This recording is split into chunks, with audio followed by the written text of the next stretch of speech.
What's up guys? Before today's video, I would like to invite all of you to watch the trailer of the game I'm going to talk about. Not only because it's a rather cool trailer, but also because it acts as a very good introduction to the topic that I'm going to talk about. So, without further ado, here we go.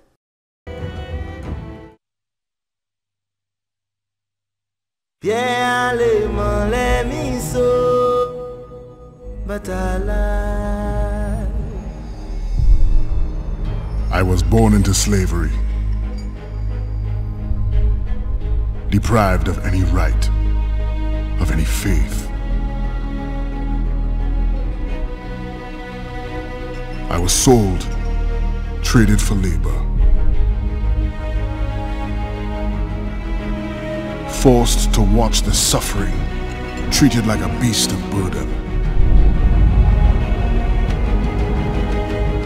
With no future ahead of me, I forged my own, and I knew blood would be the price.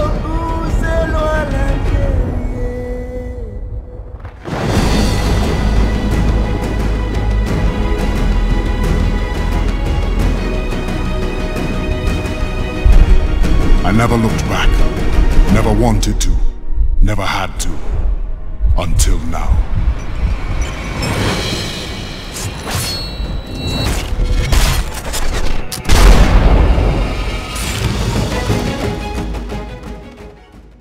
Slavery, a grim story subject, indeed. Games, just as any medium of expression that wish to make money, generally tries to steer away from tackling with issues that could spark controversy or unwanted attention. This is especially true with brands and publishers that are well established. But nevertheless, Ubisoft did not shy away from creating a game with very strong message. Game in question is part of a very well established Assassin's Creed series, and while not a full-on entry to the series, but rather a standalone expansion, its presented material remains as powerful. If you have not played the main game, Black Flag, this is also a really good entry that concentrates all the juiciest mechanics into one package and wraps it in a good historically inspired story. Okay, now, let's dive to the game. Player controls Adawale, an escaped slave who is washed ashore of Haiti, set in French-colonized Saint-Domingue.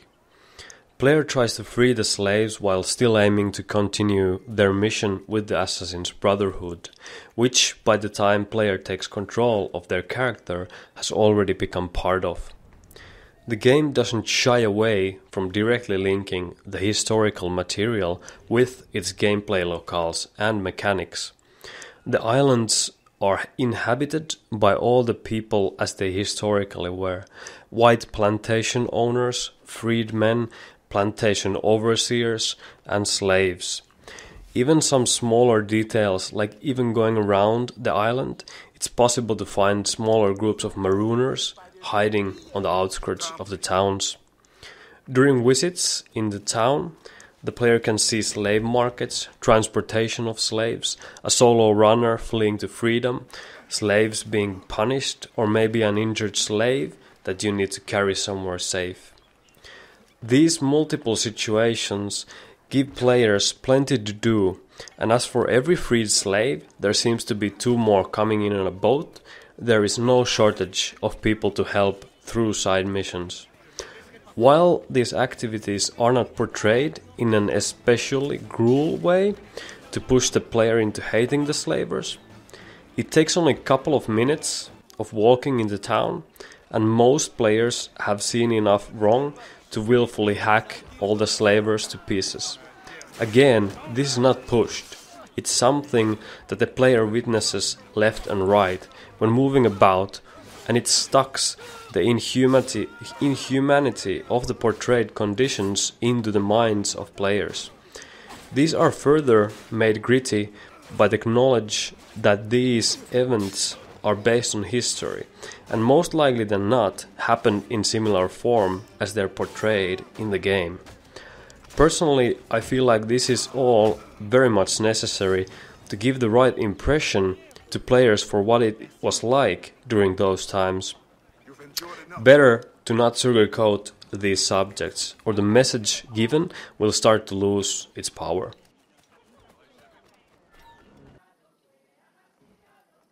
Other items that are straight out of the history books include things like Marooner's hidden cave, which is used as the base of operation for the game. These caves were historically used by the rebels as housing and as fortresses to later stage their attacks on the slavers.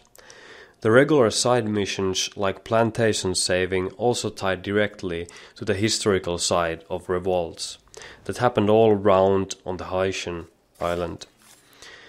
Being a Black Flag DLC, the Vast Blue also comes into play, as the player will fight against slave ship convoys to free the slaves from the convoy slave carriers.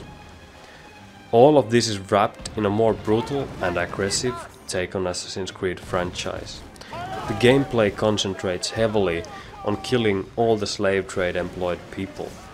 Adewale's machete will be stained with blood by a multitude of overseers, slave traders, plantation owners and jailers, who are making things hard for the Haitian people. I can't say personally for Assassin's Creed Black Flag, but this game racks pretty high kill counts for a game series that at least used to be more about stealth. Freeing a plantation during a mission is going to see you get closer to 30 hacked to pieces bodies at the end of it. One thing that blew this violence a little bit overboard in a silly way was running around in taunts and gathering huge amounts of guards after me, then loading them off with well-aimed blunderbuss shots. This game puts killing in the forefront of actions, and taking into account the theme of it, this still plays fully onto the historically tied gameplay elements. People weren't really talking their way out of slavery. As an end note, I would like to add that I'm not normally a big history reader, but this game, with its exotic setting and really touching story that directly draws from historical events, makes it hard to not want to learn more about the subject. I spent additional time reading wiki entries after the in-game history bits were finished. A couple things that really stuck into my mind. The Haitian Revolution was the only slave revolt that led to a founding of a new state. Haiti sprung onto being a country due to this. A damn good feat it was. Also, King Louis XIV of France had made regulations to not use physical punishments that the slaves were made to endure, but those were still carried out due to the local plantation owners' fear of revolt, because they knew slaves outnumbered them 10-1. Now, that's a way to spark interest and teach history by engaging a player in an interesting world and making them interested about learning more of the story subject matter.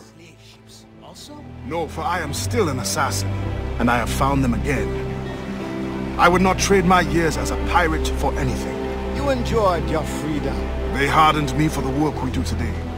And when I am done, you will also... This was a short talk on the importance of having these real and true meaningful storylines in our games, and the need for games sometimes to take the role of being a mature medium and trying to express these harder subject matters.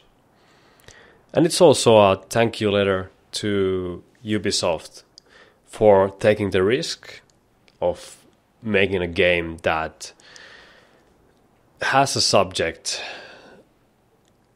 reality that is very, very harsh, very hard for people to tackle, for people to talk about.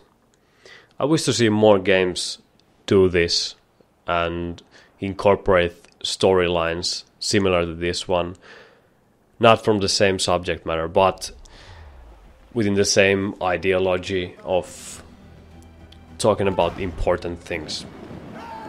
Okay, if you like this material I just created, please do subscribe, favorite, like, whatever. Share this. It helps me a lot to grow. And I hope you have a nice day. Thank you.